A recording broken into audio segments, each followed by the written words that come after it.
Hey, Stephanie.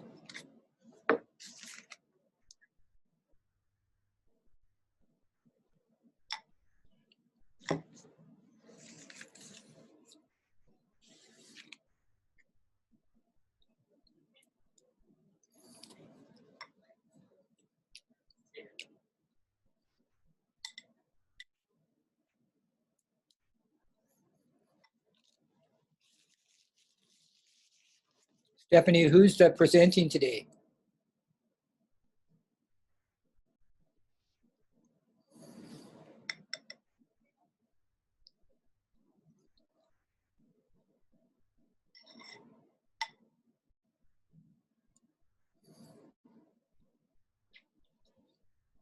Type it in the chat if you can't. I don't hear you.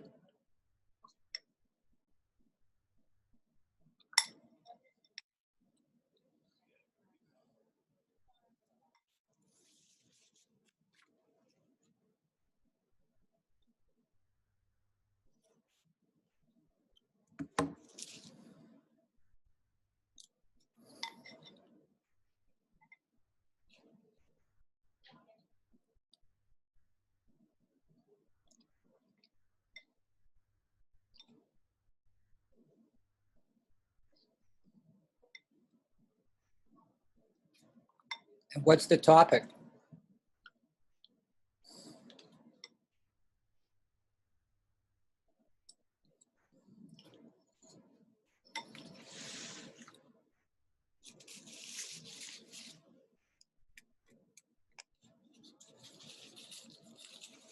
Hi, Paul.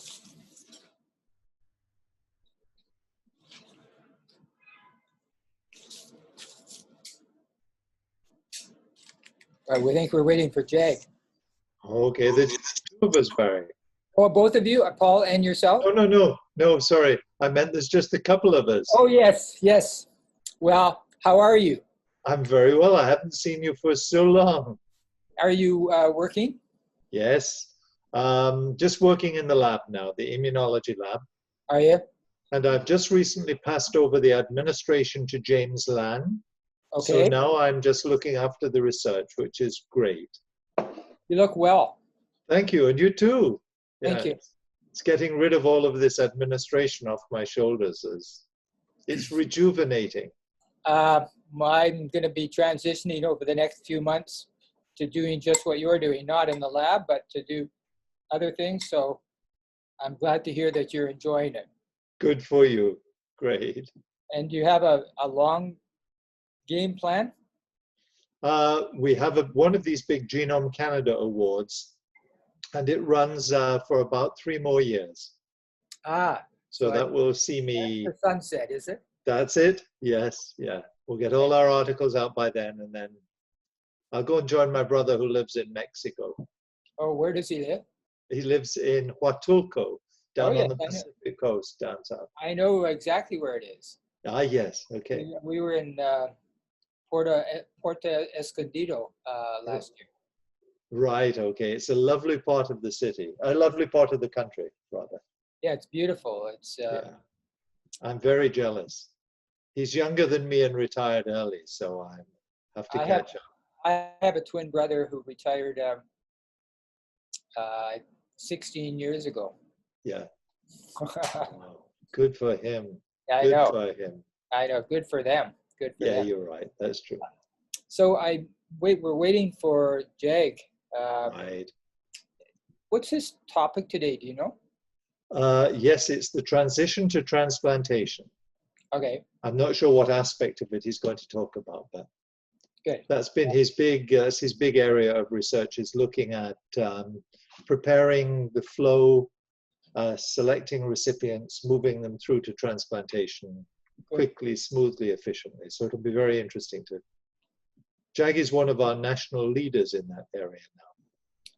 That's so wonderful, to see people come through and develop and it's true. roles. It is. It gives you a warm and fuzzy feeling, doesn't it? Yeah, warm and fuzzy. I'm not sure what. I think it's wonderful. I see Ron's on. Yeah. Hi, Ron. How are you? He's muted. Yeah. Ron's ignoring us. It's all right. I'm trying to work out how to unmute. Hi, Ron. How are you? I'm well, thanks. How are you, Paul? Haven't seen you for a long time. Oh, family well, Ron? I have the same barber, though. Sorry? You and I have the same barber. Oh, I see. It comes to us all, doesn't it? Family well, Ron? Everybody's fine, grown up, Good. That's being great. successful. It's all great. I'm going to mute. All right. Well, we have 4 minutes for Jag to surface. Make an appearance, yeah. Otherwise, hope Paul, he you're going to be doing some tap dancing. Well, we'll do our best. I hope he turns up. I'm sure he will. Yeah. Like, Sorry. yeah.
Jag, I don't see any connection. Are you there? If you are, let me know.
Jag, are you there?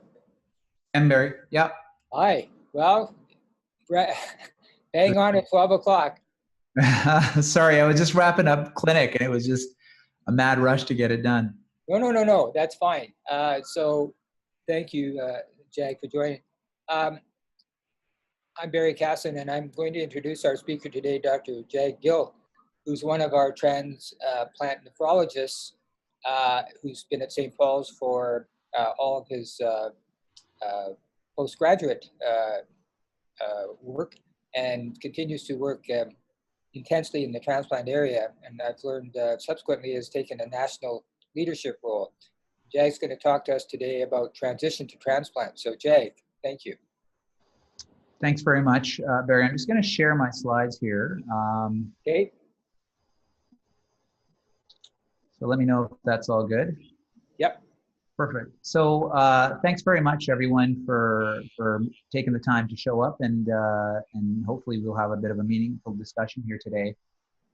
So what I'm going to talk about today is an initiative that I've been working on in the program, trying to address some of the disparities in terms of access to transplant. And it's been something that's been in the works for a few years right now, and I think with COVID, unfortunately, it's interrupted the work to some extent, but we're up and running again. And so the title of the talk here is to look at how we impact and change our health services delivery models to some extent to address some of the disparities we have. And so I'll just take you through some of the basic data here. So I'll start with some of the epidemiology that's been outlined around health inequities in the area of kidney disease and access to kidney transplantation.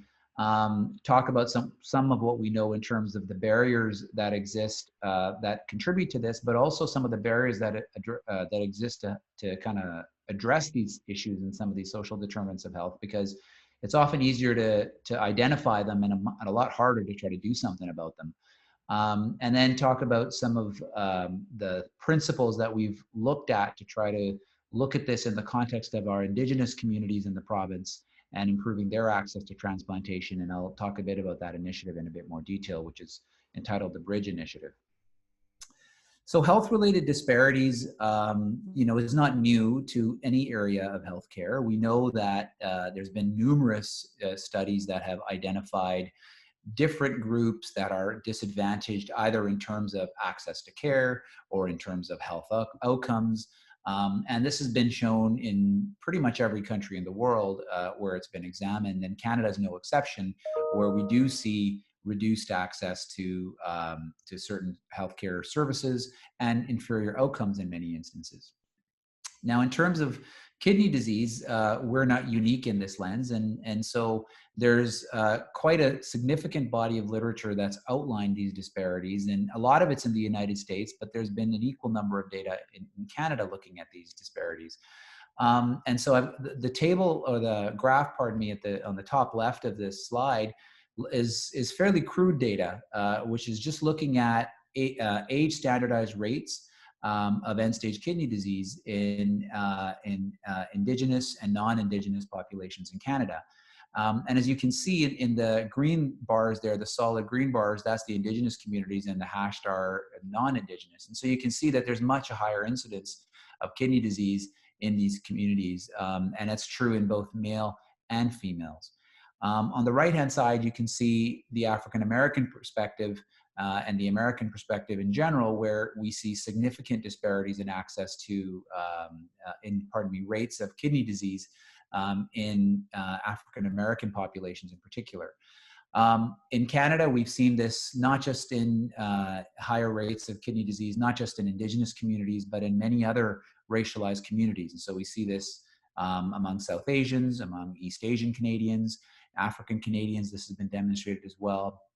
And then aside from race and ethnicity, even if we look at socioeconomic status, that appears to be a significant association between lower socioeconomic status and kidney disease. If we look at access to transplantation, this is largely US data here.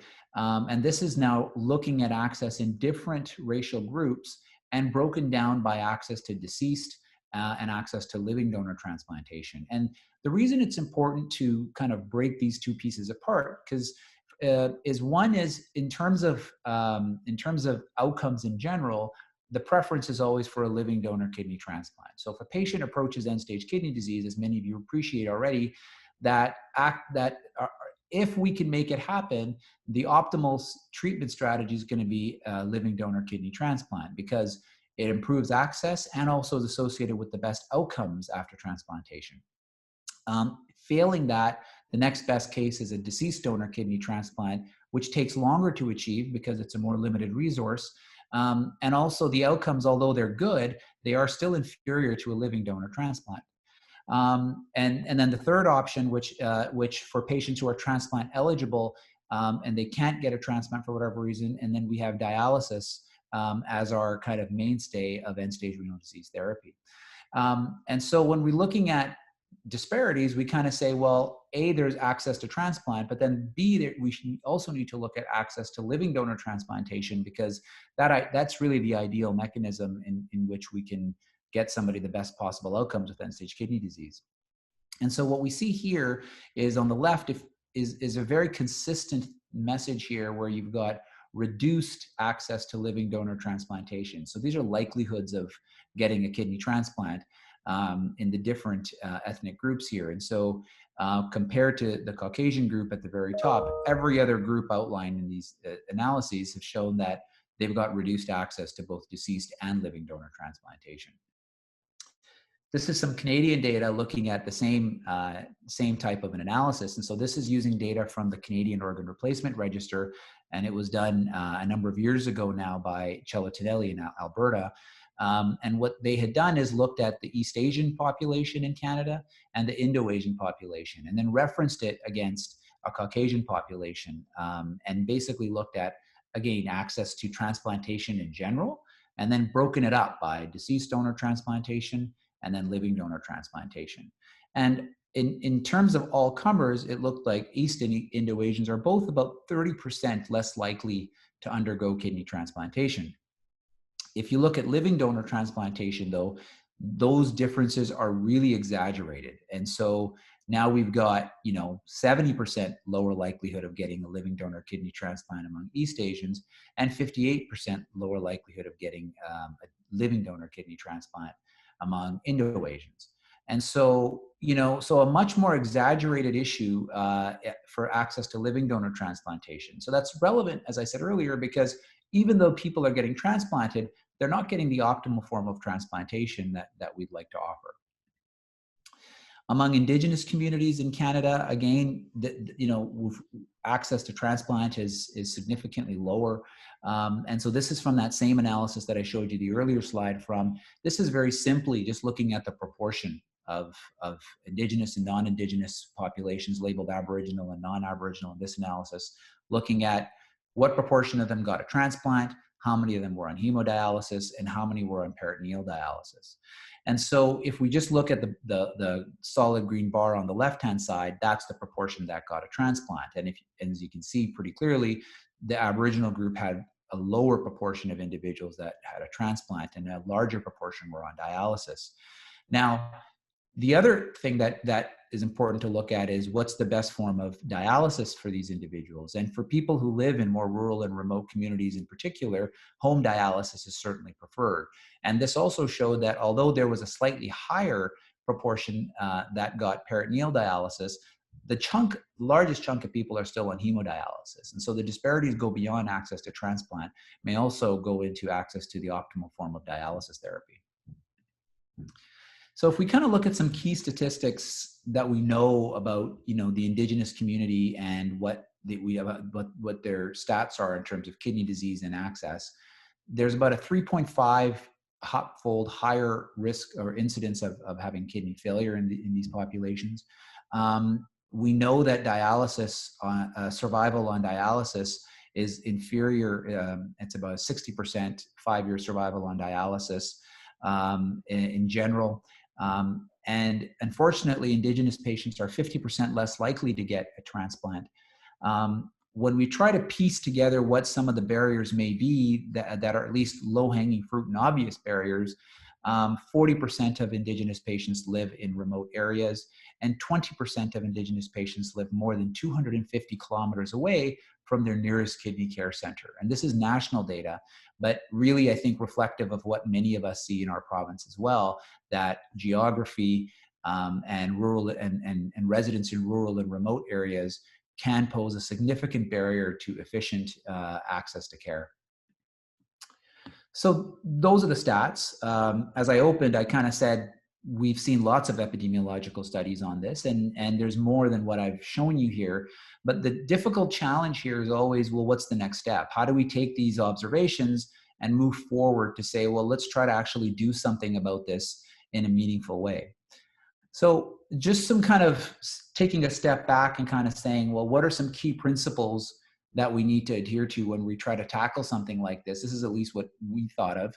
The first stage is, and a lot of the stuff is intuitive, but it's worth kind of going through. So we obviously have to look beyond the individual, which is something that I think we do better than we have in the past, but something that we could still do a little bit better. And so we have to kind of start thinking about the social determinants of health in each of our patients, and why they're having reduced access, why we're seeing non-adherence, why we're seeing the challenges that we're seeing in terms of these issues. And so we have to say, where do they live? What's their living conditions? What's their income level? What's their social supports? All that stuff. And, you know, I have to say that in the kidney program, we do tend to have a good focus on that, as many programs do, because of the multidisciplinary lens through which we provide care. And so we've got social workers, we've got longitudinal relationships. So we're in a good position to do this, but probably we could, you know, do it better than we do and continue to improve on that. The other thing we have to do is we need to, you know, sit back and criticize ourselves a little bit. And so we need to critically evaluate our current models of care. In the world we live in today, you know, I think it's very clear that we all, you know, are acknowledging the role of systemic racism and bias and what that means in the way we deliver healthcare. And so we have to kind of now take that general concept and drill it down into the specific things that we do on a day-to-day basis. And so we got to look at the way we're seeing patients, how we're rolling out care, how people are getting access to the different therapies that we offer, and really critically evaluate each element of that to see if we're doing anything to aggravate that problem, or more importantly, what are we doing to mitigate the barriers that already exist? We also need to, as part of that, think about cultural sensitivity and cultural safety in the way we deliver our care. And that's a critical piece of what I know Providence is working on in a major way right now, and many institutions, both provincially and at an institutional level, are looking at. The other piece we have to do is kind of change our mindset a little bit. Often when we look at these studies where we've said there's cultural issues that are likely driving some of the disparities we see, that's often a hypothesis, or there's some data to suggest it, but it often leads us to kind of think that these issues may not be modifiable.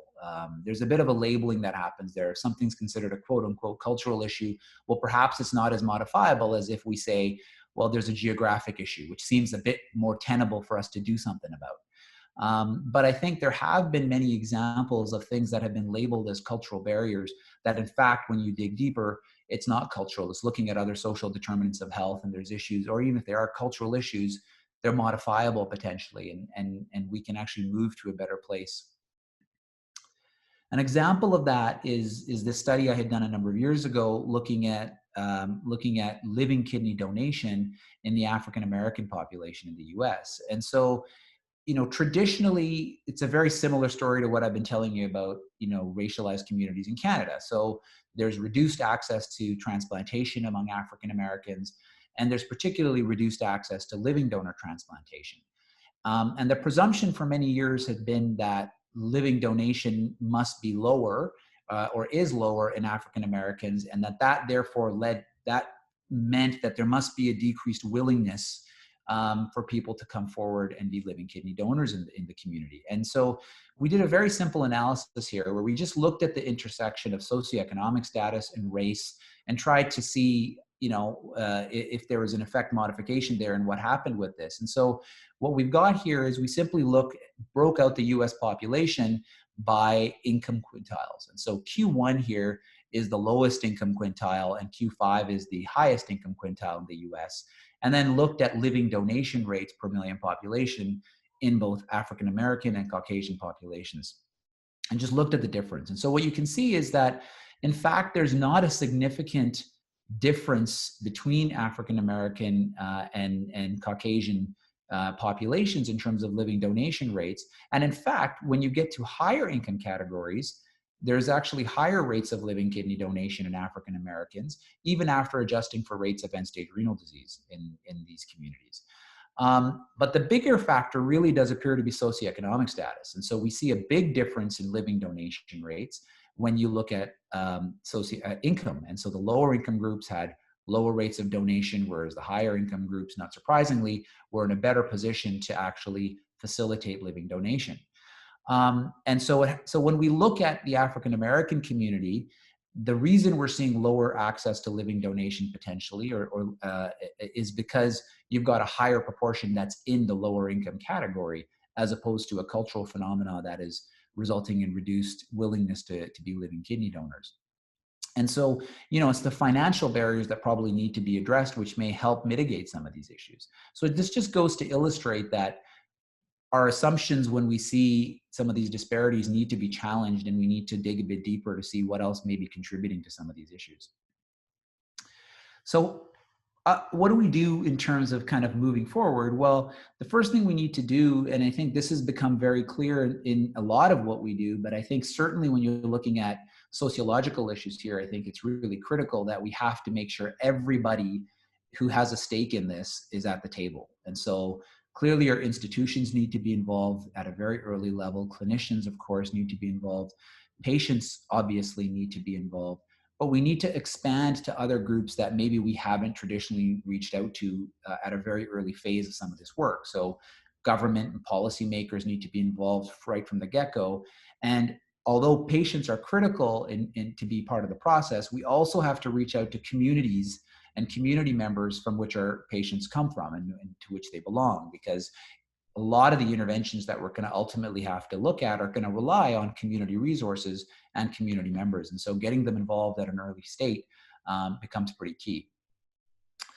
Now, I told you I'd talk a bit about some of the challenges that exist. And I think there's a number of challenges when we look at this in our traditional research paradigms in terms of how easy is it to conduct research in this area and kind of, come up with some durable solutions. And so I think one of the challenges from a research perspective is that we've got a difficult time identifying the patient populations or our target populations. And so there's a ton of diversity in the sense that if the goal is to say we want to reduce racial disparities, obviously there's a number of racialized communities, and within each kind of labeled racialized community, there's another set of diversity within that group. And so trying to come up with something from a health services perspective in particular and say that this solution works in British Columbia in this community, there's some challenges in terms of now generalizing that to another part of the country or another part of the world where the health service delivery model may be different. The target population you're looking at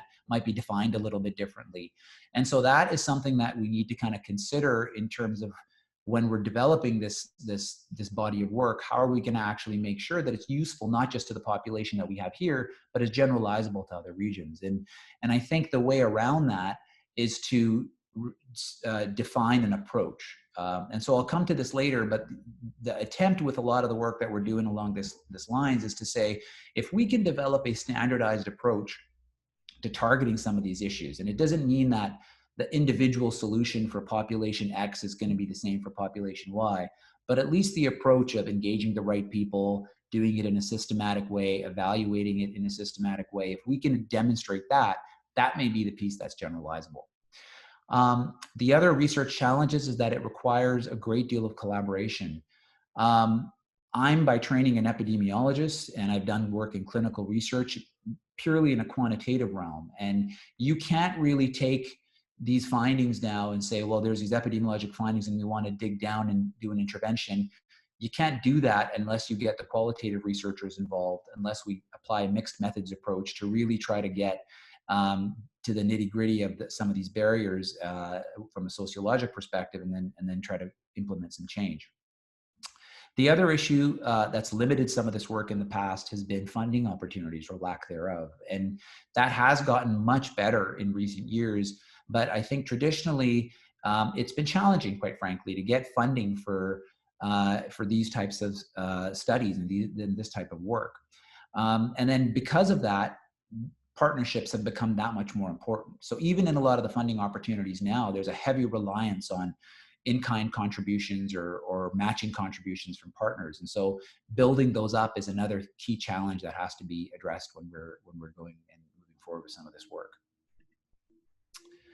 I want to just take a minute to talk a bit about implementation because there's a couple approaches here. You can do pilot-based studies or you can do implementation, but any way you slice it, ultimately we need to implement these work, any work you're doing in terms of health services delivery change, and you often need to do that real time as part of your evaluation. And so implementation, as most of you are aware, is defined as using strategies to adopt and integrate evidence-based health interventions and then change practice patterns within specific settings. And the implementation science is the study of that, of the methods to employ in order to do that.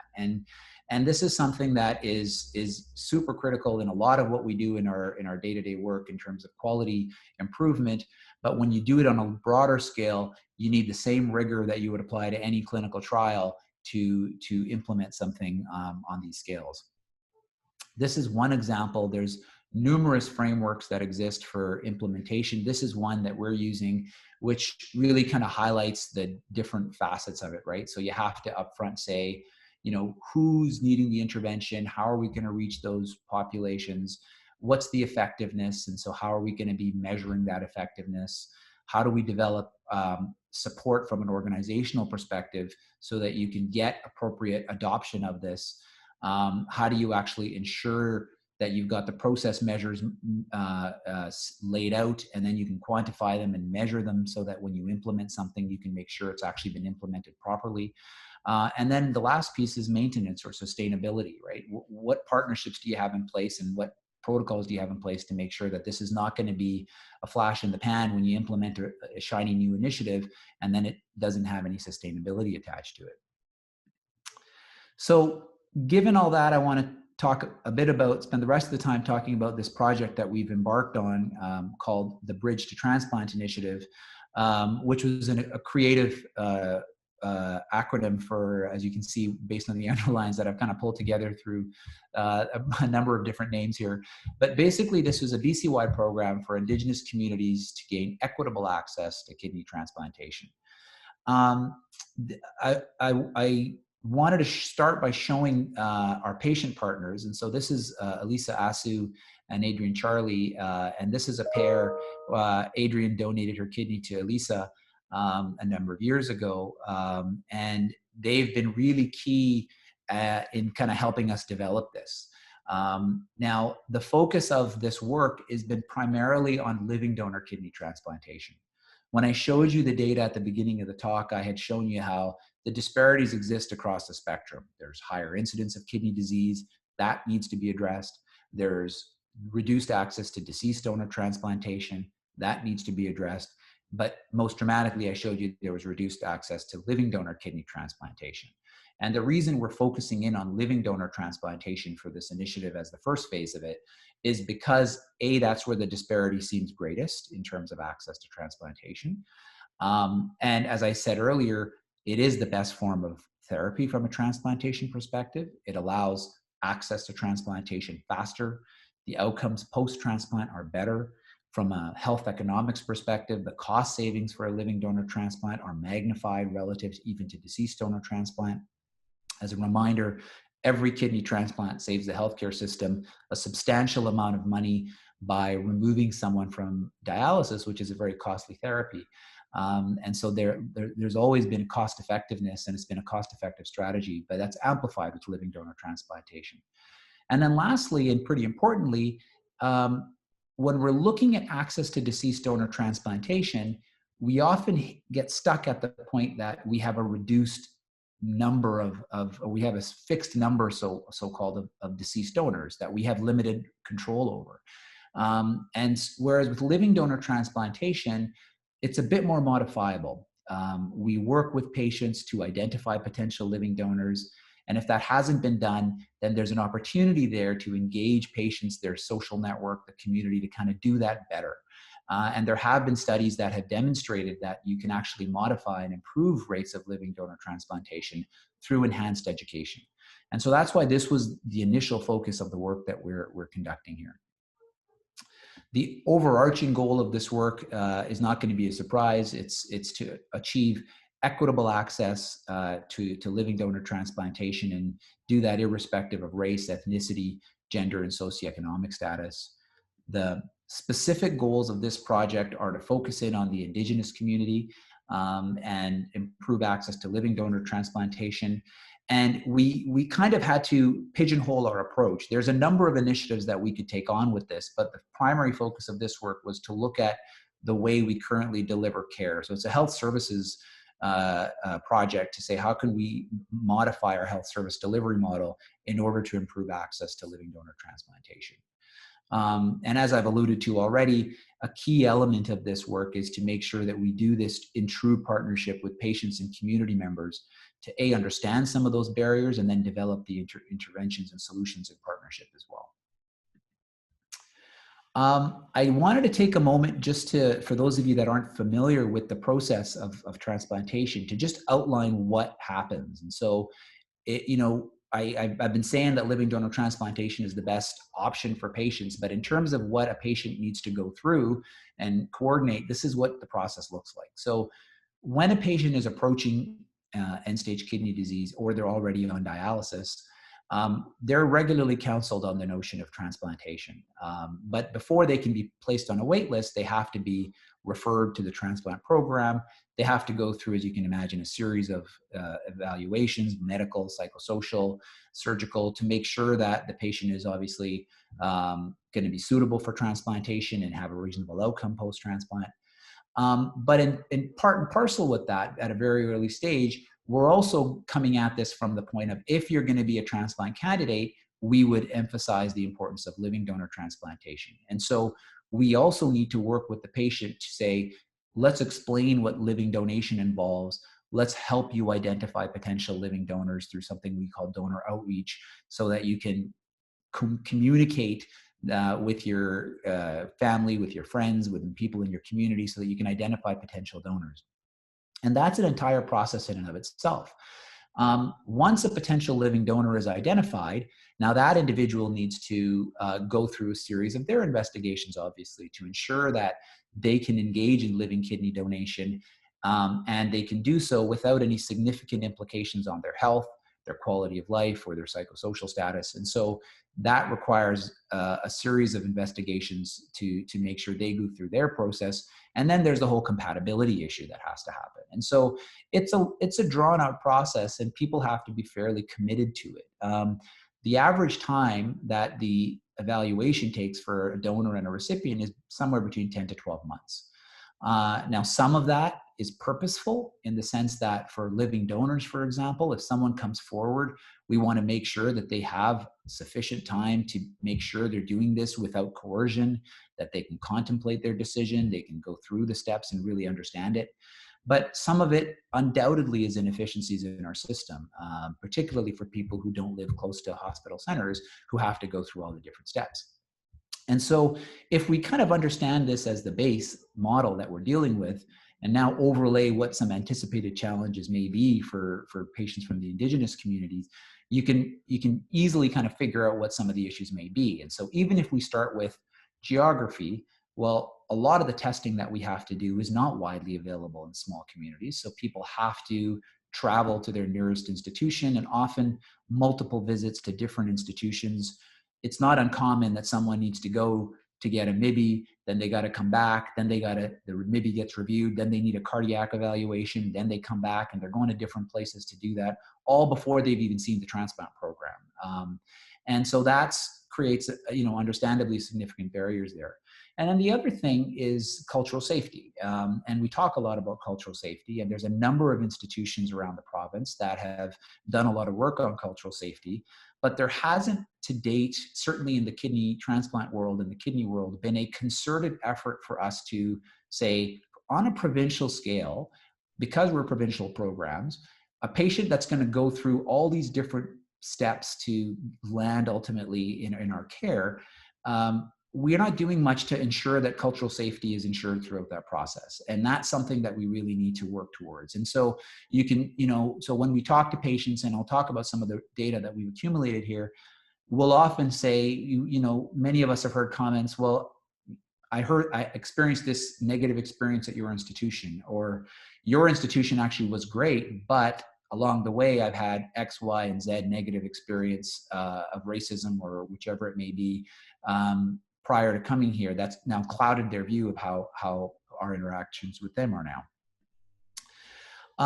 So what interventions should we be looking at? So in designing this, we kind of looked to the United States, and I had shown you some data in the African-American population. And, there have been a few studies now that have looked at fairly simple interventions that have been quite effective at improving access to living donor transplantation. And these have been shown in the general population and have been shown among certain subgroups such as African Americans. And so this is a study that kind of was done a number of years ago, and this was pretty straightforward. It's emphasized around educating patients so that they can identify potential living donors, because that was seen as a key barrier, making sure people have the sufficient knowledge about the benefits of transplant and the safety that's associated with living kidney donation, so that they're more comfortable going out there and asking their friends and family about this. And so they randomized people to get a kind of standard of care, clinic-based educational model to a much more intensive model that include home-based learning. Someone would go to the home and talk to them and their families, and also provide more supports in terms of educational materials, and saw what kind of an impact that had. And certainly those enhanced supports significantly increased the percentage of patients that ended up with a living donor transplant compared to those people that had the standard of care come into the clinic education model. Similar studies had been conducted, as I said, in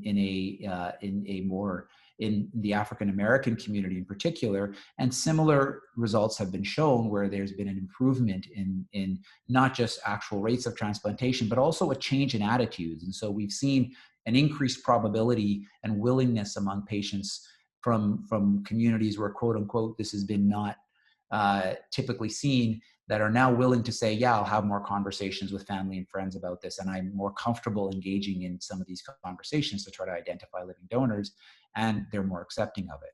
So there has been data that has suggested that a pretty simple way to improve our education will pay dividends in terms of increased numbers of transplants. Now, in terms of the funding opportunities that existed, we were fortunate that this opportunity came about from CIHR. This is the Rewarding Success funding program that came about. It's a SPORE program, so it's a strategy for patient-oriented research. And a couple of years ago, they had it was an interesting competition where basically what they did was they had provincial priorities in selected provinces that you had to address as part of your proposal. It had to be something, it had to be an important change, it had to be a change that you wanted to implement, and there had to be some basis of evidence that it would be rational. And some of the provincial priorities in BC fit well with the work we wanted to do. So improved access to surgical services, consideration for accessibility of services in rural, remote, and First Nation communities, and facilitating patient-centered and team-based care. And so when this opportunity came about, it fit naturally with what we were trying to accomplish here in terms of access to transplantation in the Indigenous communities. And so there were two phases of the grant. The first phase was a development grant that we got. And during that phase, really, we focused on two major processes. And so the first part was we spent a year conducting focus groups and in-depth interviews with qualitative partners. And we interviewed patients that had both undergone a living donor transplant and those that had been unsuccessful in achieving that and had either gotten a deceased donor transplant or who were still on dialysis. We also spoke with living kidney donors who had gone through the process, and we spoke with Indigenous elders to get a sense of what their understanding of kidney disease and transplantation was, and what strategies and what barriers did they foresee in going through that process. The other big piece of this was also developing and shoring up all these partnerships. As I alluded to earlier, This grant also came with a requirement for one-to-one matching funds from partner organizations. And so we worked with BC Transplant, BC Renal Agency, the Provincial Health Services Authority, and as well as other partners in terms of research organizations, as well as the Kidney Foundation, to shore up some of these partnerships and get some matching funds towards this. Another interesting part of this was a requirement for an outcome-based funding contract as part of the application. So what this required is working with our funding partners, and in this case it was BC Transplant, to upfront say, agree on a set of deliverables and that would mark success of the project. And for this study, it was around improved referral rates and improved access to living donor transplantation for Indigenous communities.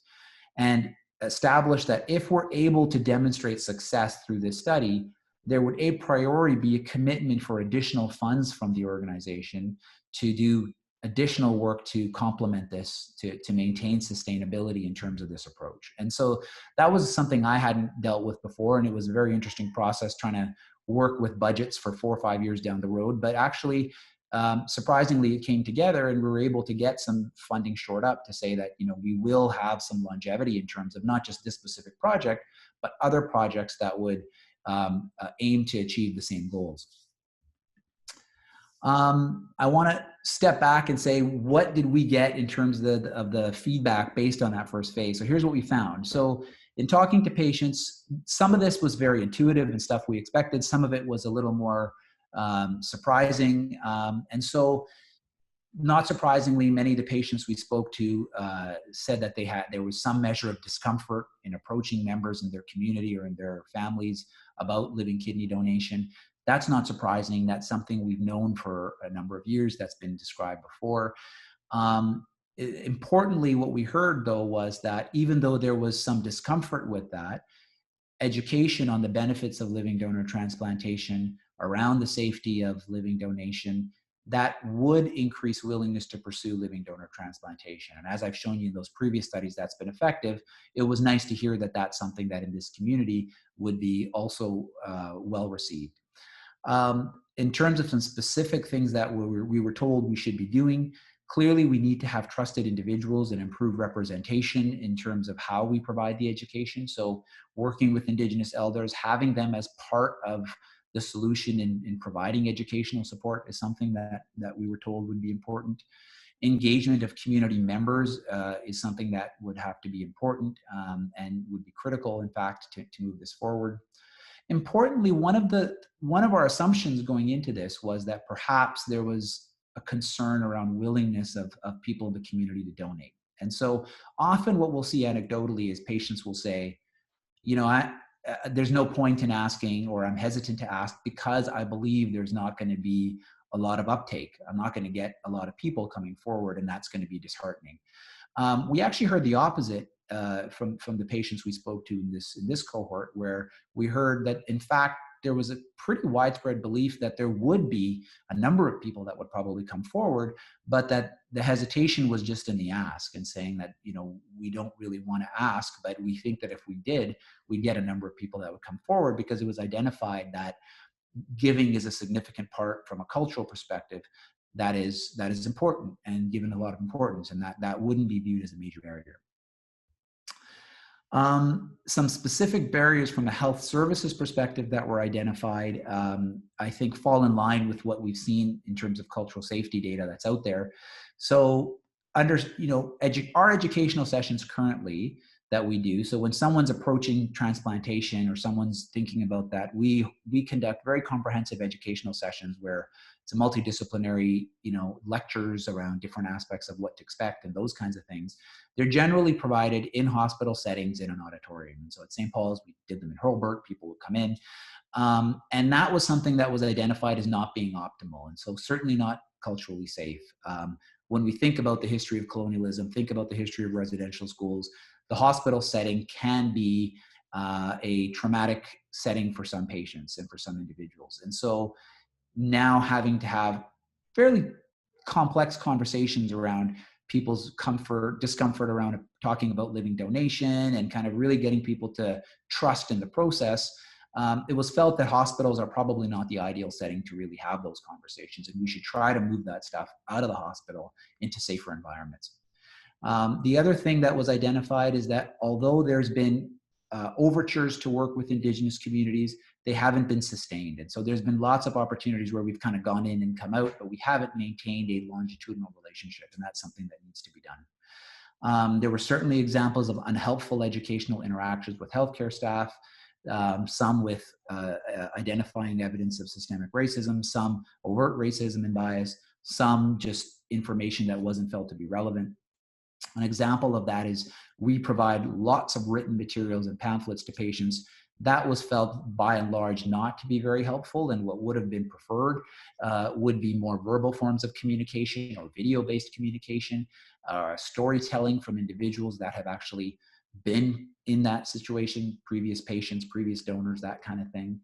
And when we spoke to Indigenous elders, that was reiterated that even in a general sense, that's the type of communication that's preferred. And then not surprisingly, travel is a significant barrier, as I highlighted earlier. So we've kind of taken the highlights from all the different data that we've accumulated and come up with a series of kind of key recommendations that we need to adhere to, or core principles, so to speak.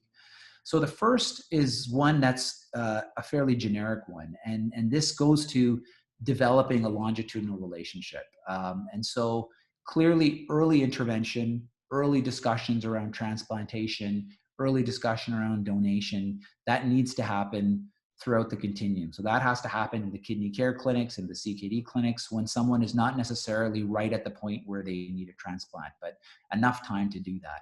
And it has to be an engagement not just with patients, but with also the communities that they live in. And so that's something that needs to happen. The process is convoluted enough, and it's more complicated when you add in the fact that it's a provincial program and all the nitty gritty happens in Vancouver, and then we've got people living in rural and remote communities. It's convoluted enough that you need a support person. So whether that person is called a navigator or whether that person is called a patient liaison, there's going to need to be some sort of support to help patients navigate this, and that's someone who ideally would be from a local Indigenous community, someone who would understand that, understand some of the issues that would be relevant to that community, and that's something that we should try to achieve.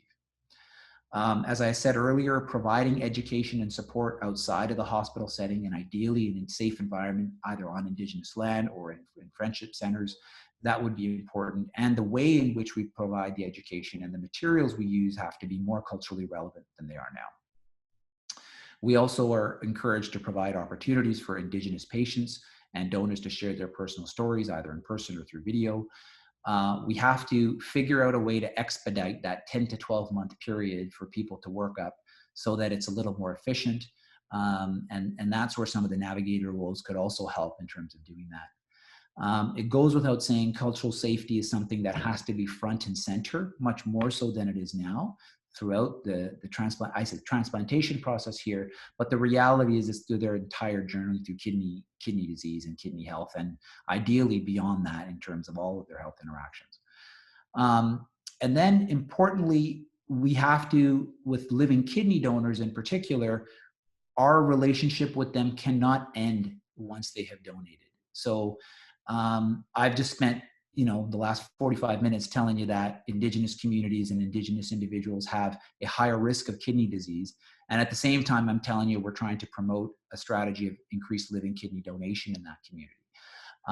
And it's critical that we are very vigilant in terms of making sure that there is a rigorous follow-up plan to make sure that we are providing early access to care for people who have been previous kidney donors, so that should they develop any issues with kidney disease themselves, despite our best efforts, that they will receive timely access to care, and we can hopefully mitigate some of those risks with early care. So that's going to have to be much more aggressive than what we currently do in terms of our living donor follow-up care.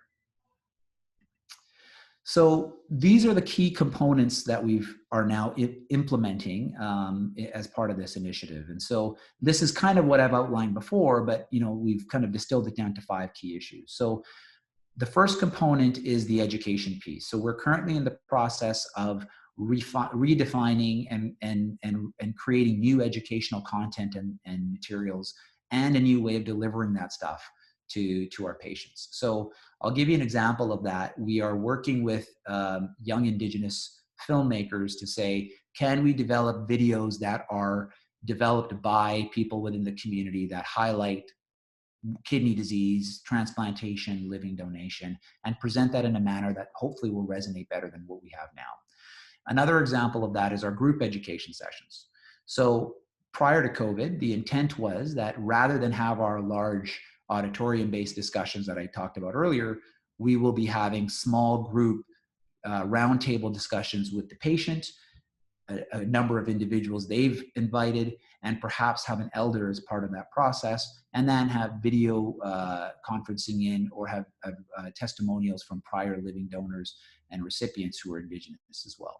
And the idea would be to have a roundtable discussion that could involve spirituality. There could be an opening prayer with that. It would be up to the patient to decide how they wanted that to go, but we would allow the space to do that, and they would be conducted at Aboriginal Friendship Centers or in other safe spaces. And that's something we're working towards. Now with COVID, we've had to modify that, and now are working at how can we, to our best capabilities, replicate that to some extent using virtual means. But that was one key component in terms of the educational piece that we're working on. For component 2, we've been working on how can we streamline the pre-transplant workup period so that we can minimize travel and repetitive visits. And the strategy there really is around a patient liaison. And so we would have patient liaisons regionally in different areas, working with our CKD clinics and our dialysis units regionally, so from the referring physicians, and also with the transplant program and the patients, so that we can actually streamline that process. And we've got an algorithm laid out where if we can get it all done locally, fine, but if that's becoming very challenging, there would be an option to bring somebody down, do a fixed period of time, get all the investigations that need to be done in one visit in Vancouver, and then kind of move forward from there to help expedite that. The third key component is much the same, but doing it for the people working up for a living donor. So have a dedicated liaison or navigator for living donors who are Indigenous so that we can work through that process. Component 4 is a broader component that is kind of a later stage of this work, but it's more working with the community in a broader sense to just increase awareness. And that's creating partnerships with First Nations Health Authority, with existing organizations that do lots of education in the community, and making sure that we've got a place there to kind of improve that process. And that's a later phase of this work, but that's something that's going to be key. And then component 5 is really the same as component 1 in the sense that it's in the sense of importance, but it's around cultural safety. So we're working with PHSA Indigenous Health, who's a key partner here. And they've, the SANYAS program we're all familiar with, and that's something that we're at the very base level integrating, but also working through a strategy throughout the province to make sure that cultural safety is something that we talk about. Another example of that is representation in terms of how we make our decisions and how we move forward in terms of transplant candidacy to make sure that that's addressed as well. I just want to highlight the partner organizations that have been involved here. So PHSA obviously is critical to what we do. They're a primary funding group. And there's BC Renal and BC Transplant that are the key organizations that kind of oversee and fund general nephrology care as well as transplant care in the province. The Kidney Foundation and UBC, of course, and then a number of research organizations, including CanSolve CKD that Adira leads here, which is a national spore-based project as well that are key partners in the project. This is our bridge team. I won't go through this in detail. I've highlighted Lisa and Adrian already. Just want to show you our key policymakers from the key organizations, the clinician engagement team, and then researchers that include individuals from the qualitative sciences, implementation sciences, and health economics. The current phase we're at right now is working towards province-wide implementation and measuring, kind of doing that implementation piece of measuring our key clinical outcomes.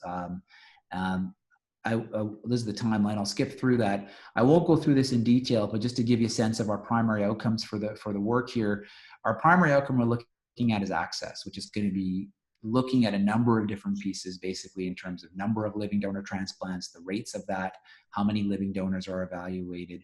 Importantly, we're looking at culture-based, culture-specific metrics as well. So the change in the ratio of the proportion of living donor transplants in Indigenous versus non-Indigenous populations. And critically, we're doing qualitative metrics as well. So and that's really important in terms of quantifying to some extent the impact of cultural safety measures. So are people more willing to go and engage with potential donors and work towards identifying those individuals? Are they feeling the process is more safe in terms of as we go through? And then there's a series of service outcomes and of course process measures that have to be evaluated, including an economic analysis on the back end of this to look at different strategies that we are employing to see which is the most viable and feasible from a sustainability perspective. So in summary, what we hope to accomplish with this proposal and with this project is to, as I said out the get-go, pilot a standardized approach in which we can tailor the way we deliver care so that we can attempt to reduce some of the inequities in access to transplant. We are applying similar models in other studies as well right now. There's a study called Action, which we're doing in partnership with UHN in Toronto, at the University of Toronto, where we're looking at the African, Caribbean, and Black community in Ontario. We're looking at the South Asian community in BC and applying a very similar template on a smaller scale, but still looking at the same idea of the engagement and the same measurement of outcomes and those kinds of things. So I'll end there and thank everybody for their attention and happy to take some questions. Thanks, Jag. That was a wonderful, wonderful talk. Questions for Dr. Gill? If there are none, maybe I could ask a couple of questions. Sure. In the definition that and in the epidemiology that you showed at the beginning, you showed groups: Caucasians, East Asians, Southeast Asians, Hispanics, other Blacks. We recognize if we take no other group except Caucasians, the diversity amongst Caucasians. If we just look at Europe, I'd like you to comment on that in relation to the different groups that you're talking about and the diversity within the groups. Yeah. Secondly, before you get, you mentioned as well the outset of the high incidence of renal disease in certain populations, and the New England Journal article of 2 or 3 years ago looked at rural settings and other components. So I wondered if any work has been done here. And then the third thing, and I know this is sort of covers the whole gamut, but the important component here are the donors. And the donors seem to be these free spirits that take time off, that have to support themselves, that do a variety of things. So I know that that's a potpourri of different concepts, but do you mind trying to address them?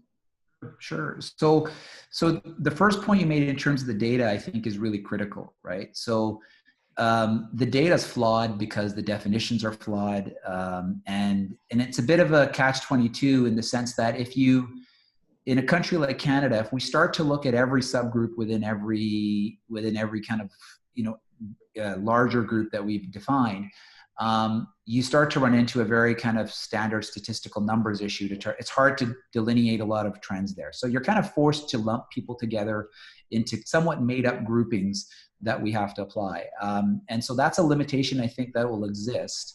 But the problem that we have right now is that those standardized groupings are not standard. And so, the census does it differently than some of our registries. And often it's supposed to be self-reported race, but the way that data is captured is not necessarily in line with that, right? So there's been lots of studies looking at, how reliable is that race data that's captured. And so what's happened because of those limitations clearly exist.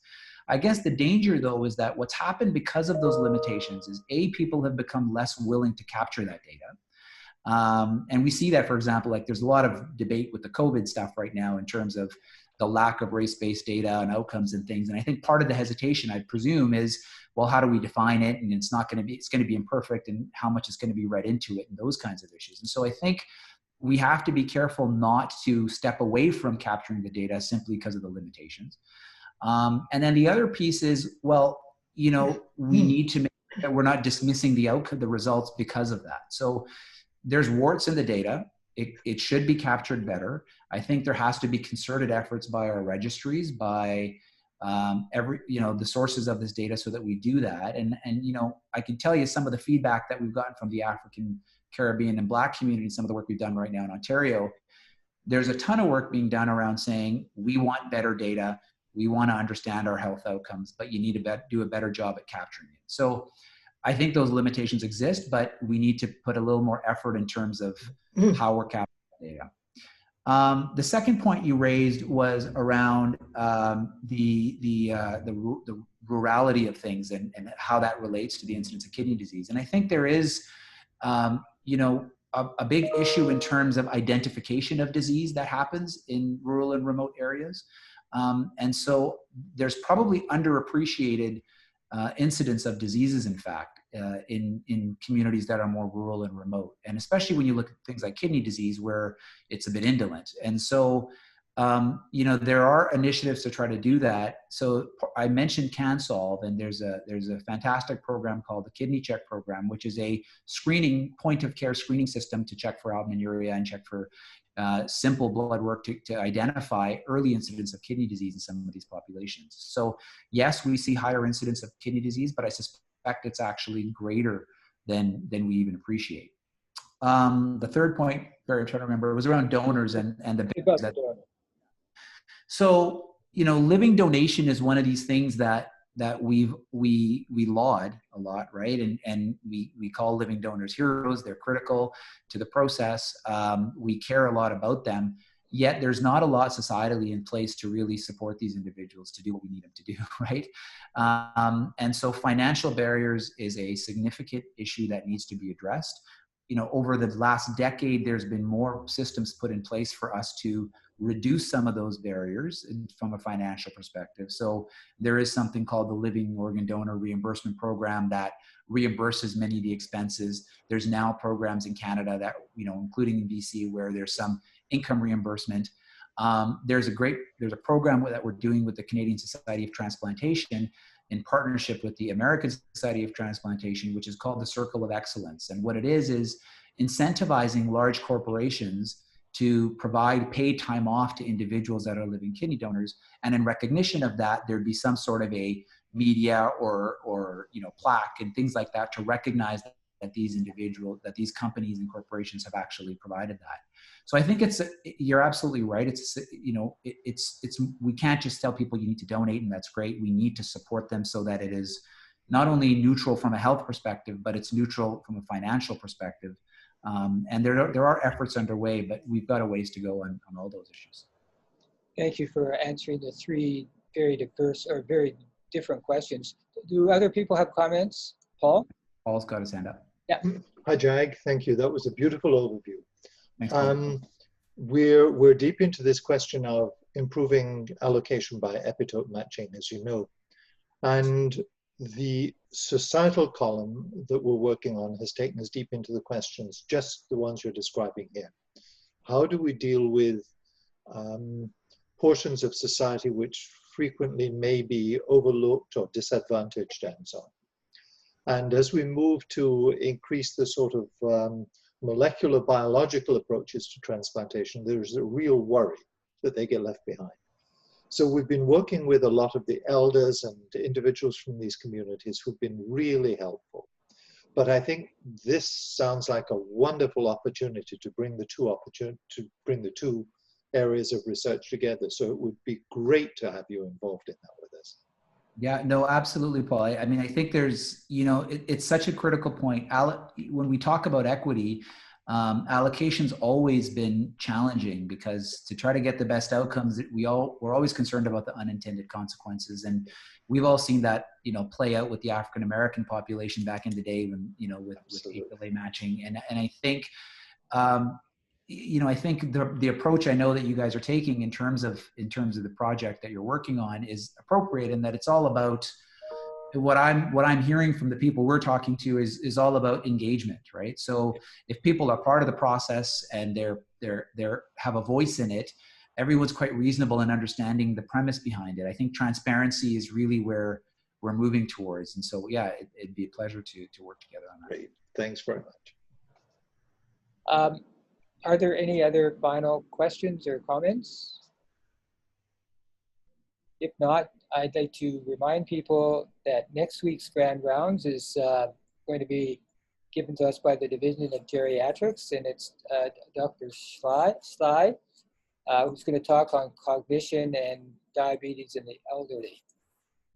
Jag, it was a wonderful, wonderful, wonderful review of transplantation and availability and the new initiatives, and I thank you on behalf of the department. Thank you very much.